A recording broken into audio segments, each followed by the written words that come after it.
Okay, it's still at Woodnook farm, which is my sister's farm in Dixon's Creek. Oh, you can hear those noises, because up there,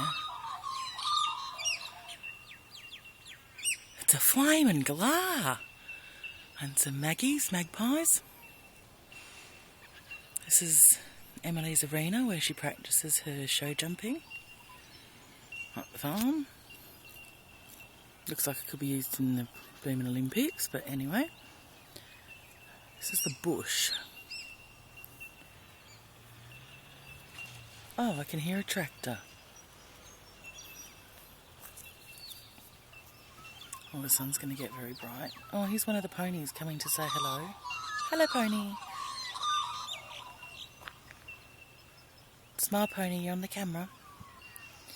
Up the back is the shed where all the tack and stuff is, and their truck, which is like a portable home that also carries 7 horses, so Emily can compete around the country.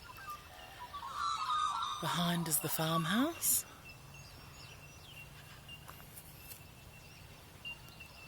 Oh, I don't know if you can see, there's also a rosella up there in the tree. These red and green and blue feathers. Yes, horse. Back to the arena.